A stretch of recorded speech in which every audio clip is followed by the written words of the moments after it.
All right. Hello. Happy Thursday. October 5th is at 12:30 is the moment in time that we are in. Welcome to Prasada Talks, the 4 tools for unwinding anxiety. So, in case we haven't met, my name is Meg Townsend. I'm the Director of Program Development and a Whole Being Guide here with Prasada. And we are at a new month, October. And our theme for October is presence. And so we'll be exploring different Prasada talks and a special program with Jack next week. We'll tell you a little bit about at the end of this, all about sort of what is presence and mindfulness. And so you might be thinking, okay, this 4 tools for unwinding anxiety, what does that have to do with presence? I was thinking about that just before we hopped on, Jack, and anxiety is something that gets in the way of our ability to be present. Yeah, it's like the anti-presence. Yeah, it's like the anti-presence. So that's why we want to. And Jack, I'm going to let Jack introduce himself in just 1 second. I'm just adding a little suspense, but Jack has been with Prasada for many years. Jack and I present together a lot and are used to chatting a lot together. He is an amazing resource for mindfulness. He's one of our mindfulness experts on the team. And this is really one of his specialties is habits and unwinding anxiety. So Jack, tell us a little bit about you and how you have come to this work of working with mindfulness and anxiety. Okay, so mindfulness has been part of my life for a long time. But over the last 7 years or so, I started looking at how does it apply to life and relationships. And so, Meg, as you know, I originally got into mindfulness-based emotional intelligence and how that can help organizations to thrive and individuals. And then COVID happened. Hi, everyone who's just joining. Welcome. You haven't missed a thing, except, well, there's Meg's big smile. So you got it all. When COVID hit, Meg, I've always had anxiety myself. And I realize now looking back that I was always trying to figure out if I could figure out, where's the point where it started that I could fix it. But when COVID hit, anxiety just kind of went through the roof, right? Personally, and then in my family and, my contacts and the news and everything was just so anxiety seemed to just mushroom. And so I got curious about, wow, what can I do about anxiety? I mean, I've been working with this. I meditate, I do yoga, I exercise, I eat well, blah, blah, blah, blah, blah. But anxiety seemed to be persistent. And I Googled it. I Googled working with anxiety, and I came across Dr. Judson Brewer, who was at that time doing these daily 10-minute how to deal with anxiety during COVID things. So I started watching those. And I also, I have an engineering background, so I love to know how things work. And Dr. Judd is a neuroscientist, addiction psychiatrist, researcher at Brown University. And he'd written this book called Unwinding Anxiety. And I thought, that's for me. Let me figure that. So when I bought this book and I was watching his videos daily, when I read this book, a light bulb went on. I finally understood that anxiety is very insidious. It kind of lives in our habits, right? And it grew out of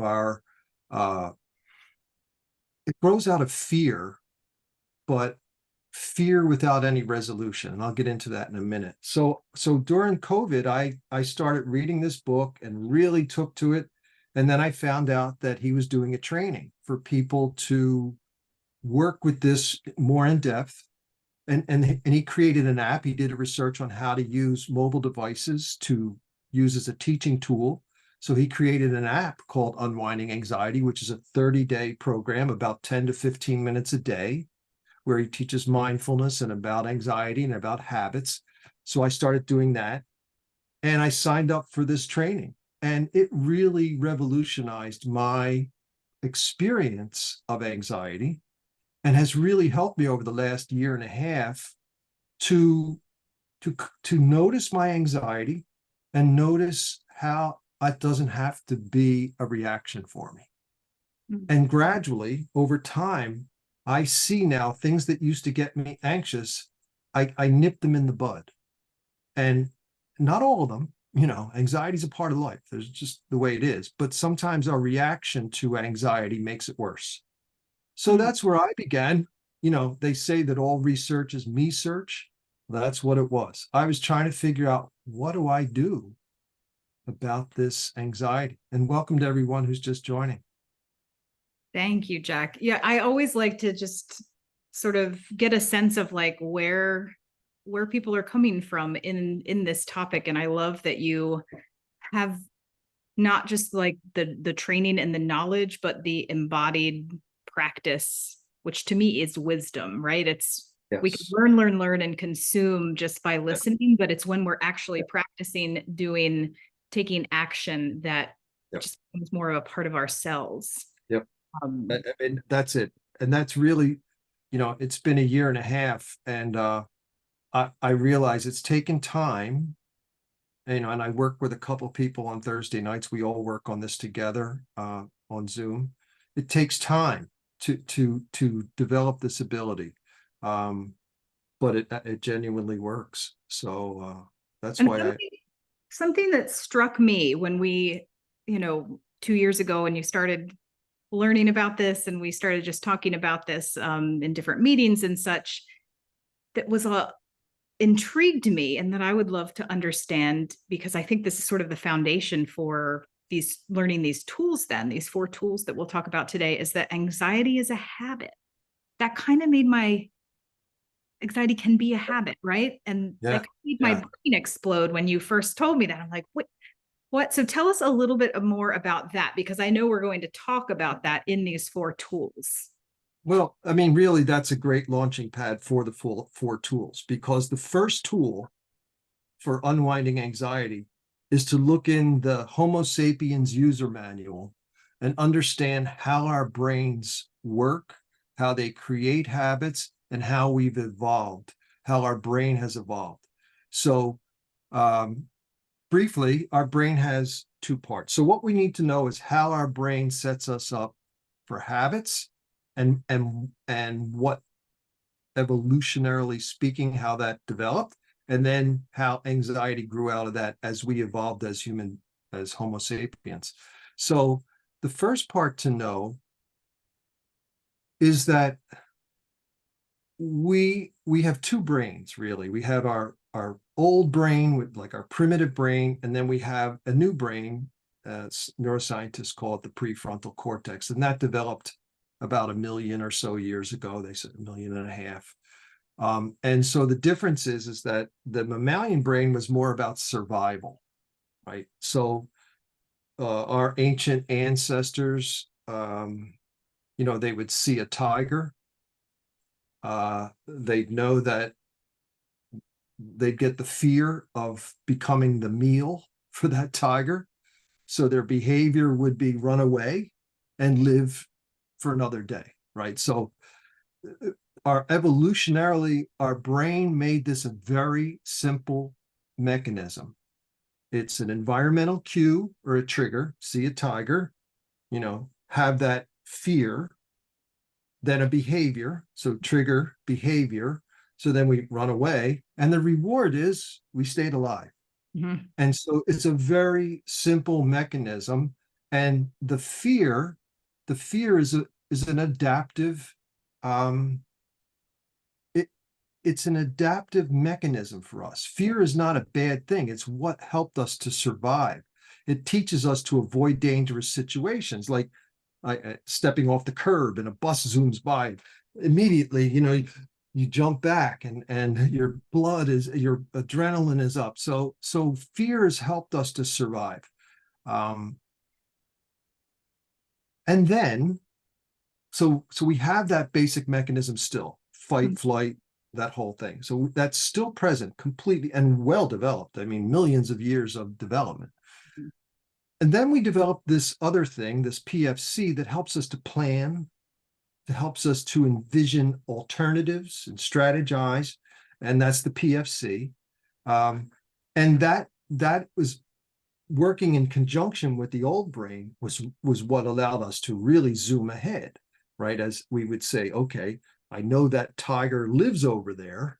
Mm. Let me trap that tiger so I don't have to fear that anymore. So we were able to do that. But with that benefit came something else. In the PFC is basically a prediction machine, right? It takes our own experience from the past, it takes data that we have, and tries to predict what's going to happen next.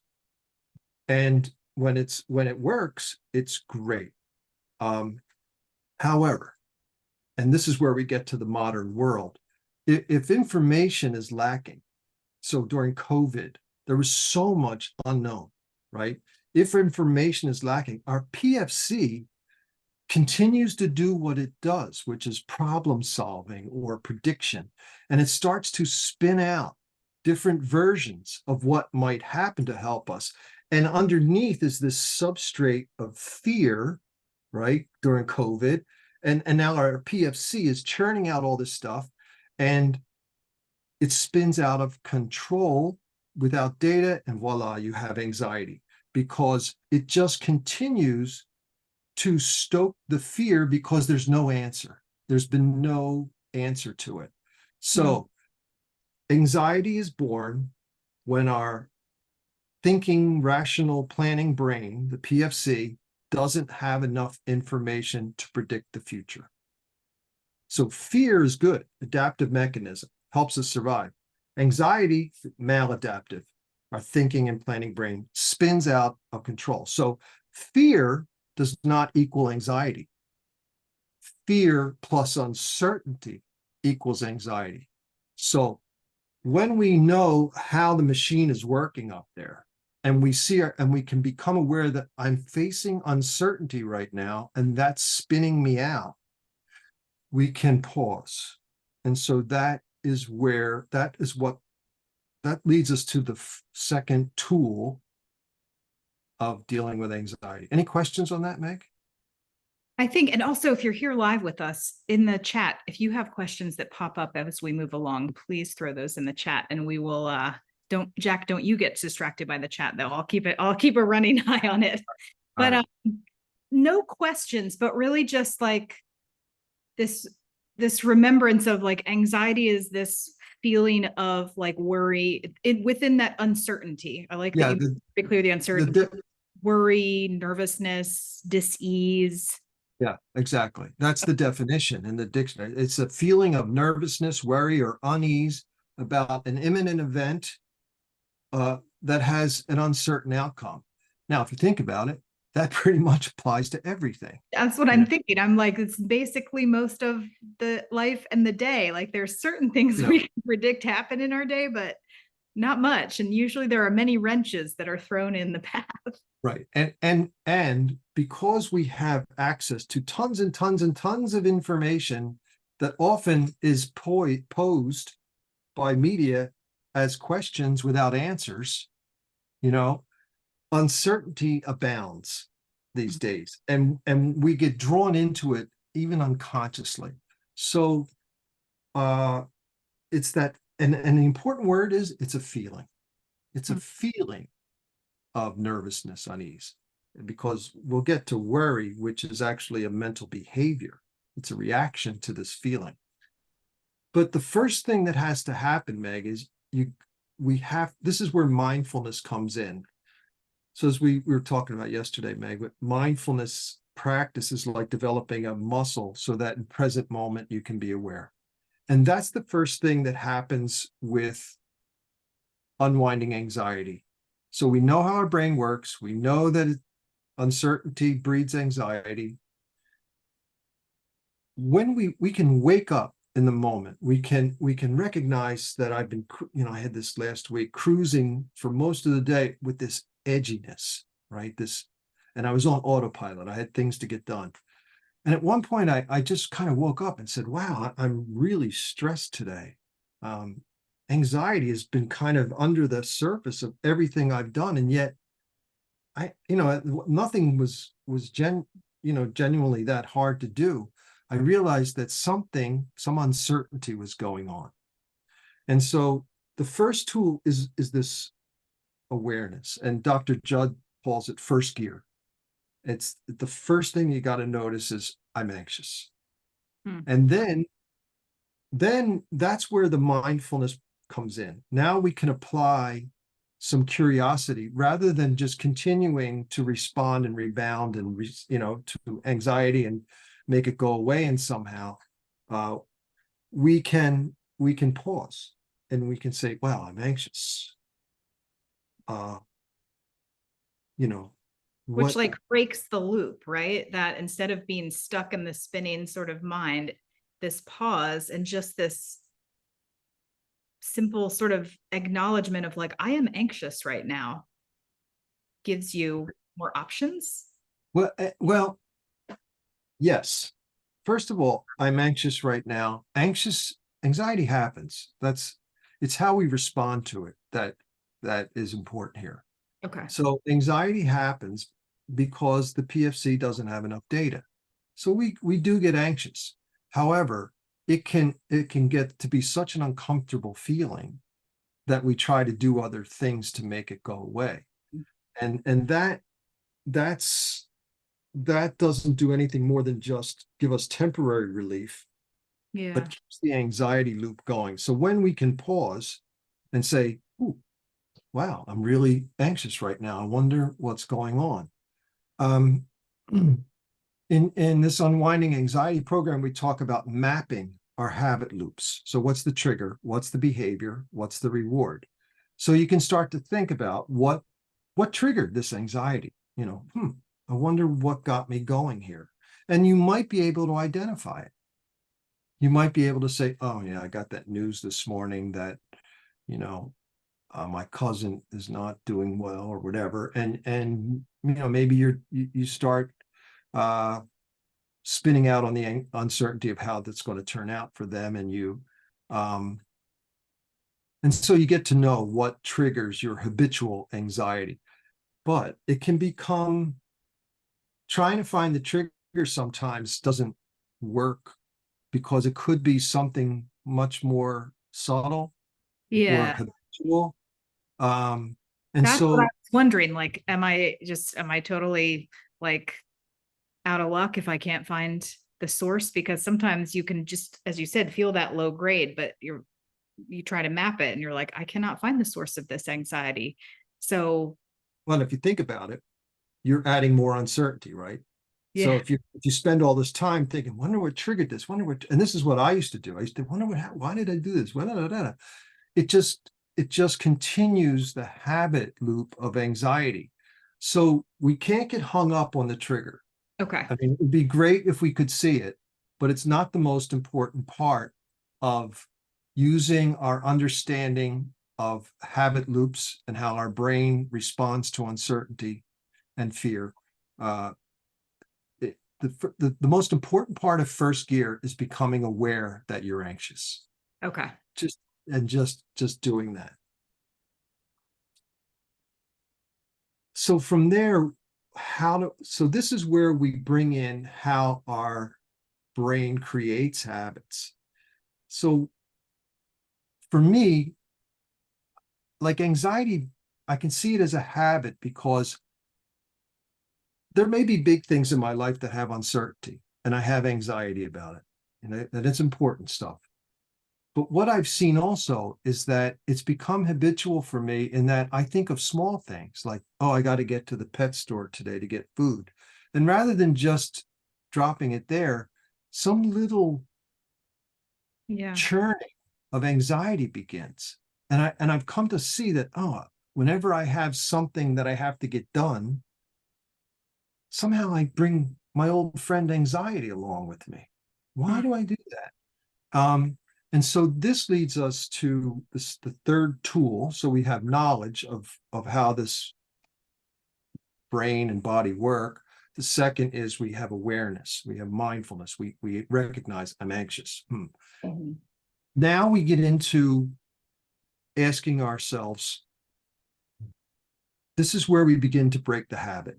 Because as you guys know, we are reward-based learners. So for sometime in the past, anxiety was helpful to us. That's why it became a habit. Don't ask me why, but it did. And it became a habit. But now to change it, we have to start questioning, what are we getting out of this habit of being anxious?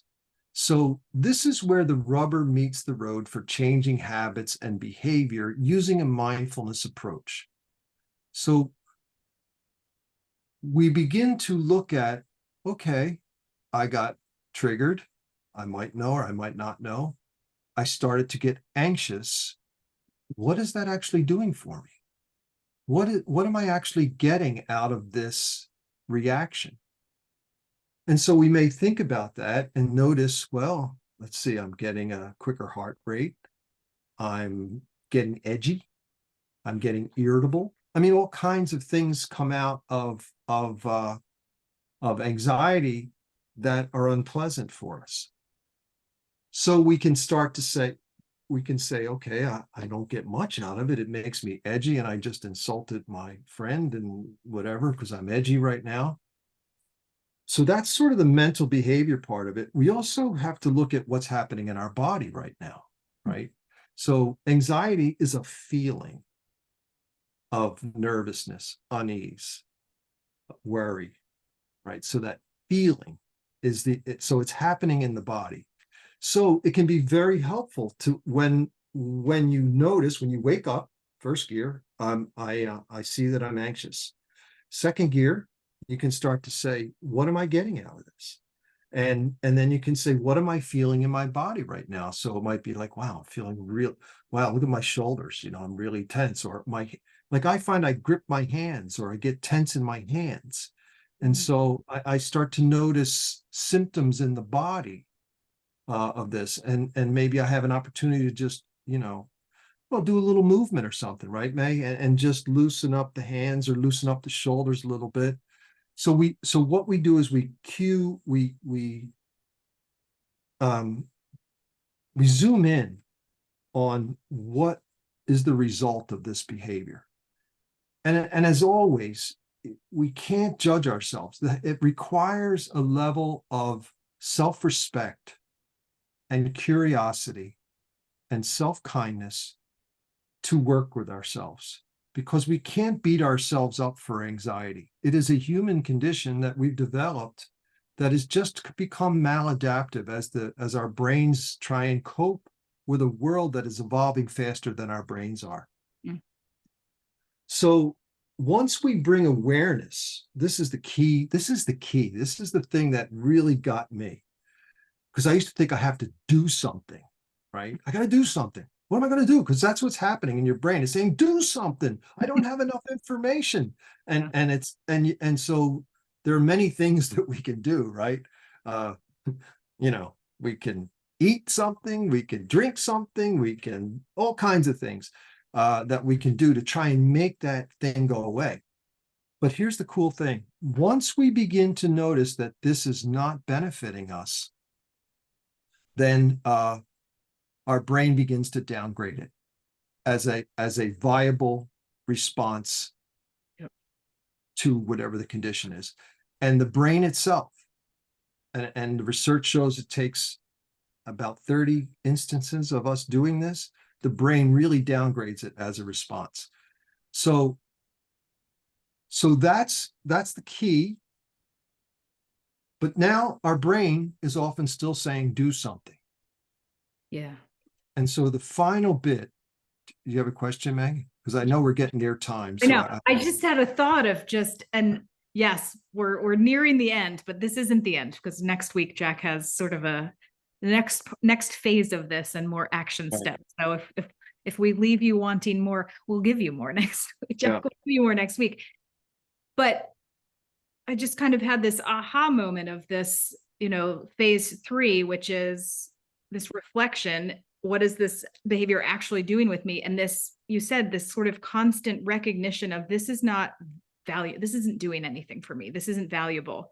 And in my experience, and I told you a story about this yesterday, in my experience, sometimes that was sort of the key for me, was just, and to actually say out loud to myself, or if I was in a crowd of people, say it internally, but just like, no, I'm not going down this path, because I know I'm not riding this roller coaster of anxiety, and really just actively acknowledging and saying, nope, not going to do it, because I know it's not leading anywhere. And it was just great affirmation where you said, like, that's a big key to your brain, Yeah. then downgrades it. So it's not like I have to do something. It's just sometimes I can just acknowledge, nope, I'm not doing this. But then doing something with a different mindset, not for distraction, but with that knowledge of, now I'm doing this with the awareness it's going to unwind this anxiety rather than distract me from it.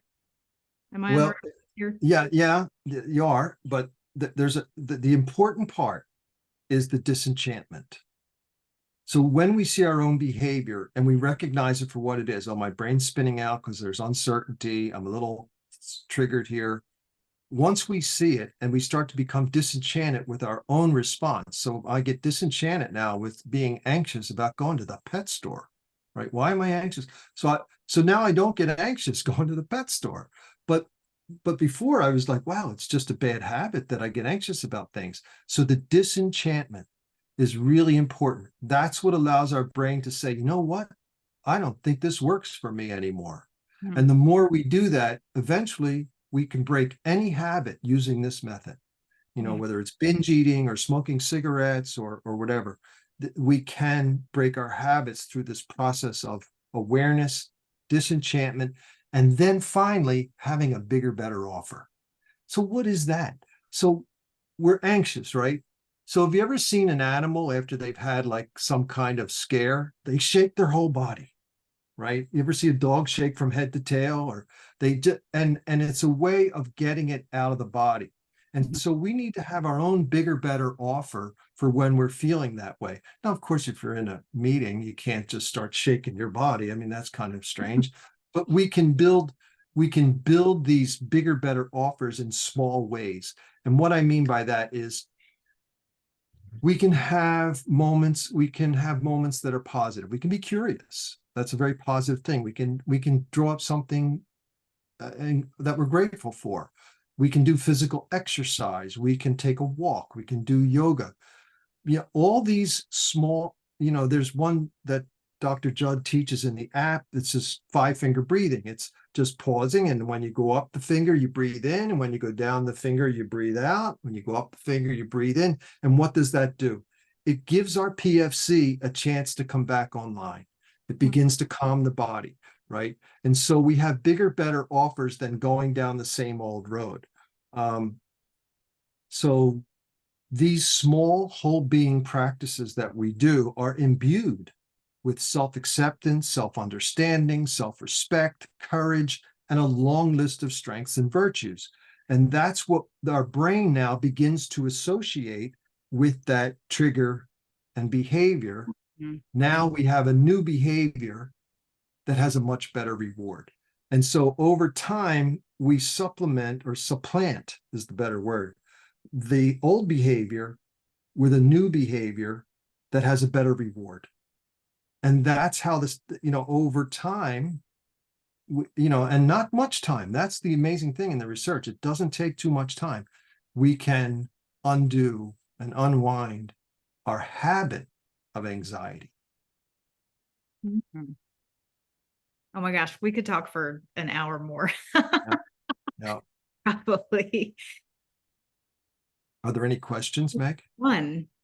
We did have one question come in. I want to, before we go to that though, just in case people want to pop off, because I don't want to keep anybody longer than they had planned. I'm putting in the chat, if you're here with us live, a link to Jack's program next week, which is Understanding Anxiety. So it'll be a little bit more of this, and then diving a little more into some of the practices, right, Jack? The things that we might do to navigate anxiety. So definitely sign up for that if you're interested. And then we did have one interesting question come in that I think you kind of touched on, but I want to see it. This is from Megan. Hi, Megan. How come our ancestors didn't have the same level of anxiety we currently have if they also face dangers related to the unknown, such as what if it doesn't rain and we lose the crop, or I feel sick and the doctor is 3 days away by horse? Well, first of all, we don't know for sure that they didn't have the same level of anxiety as us, but they had certainly a lot less input into things that we can be uncertain about. It's one thing to be uncertain about rainfall and crop yield and then come up with a plan for that. Well, maybe my neighbor has extra this or whatever, or the doctor's 3 days away, those things. But nowadays, We know everything that goes on in the world, exactly, in an instant, and we that know, could go wrong. and the media brings us every tragedy. Yeah. Right? It's all about murder and mayhem. That's why I call it doom scrolling, right? So our brain can't make the distinction between something that is imminent for us or something we see on TV, like a bomb dropped somewhere.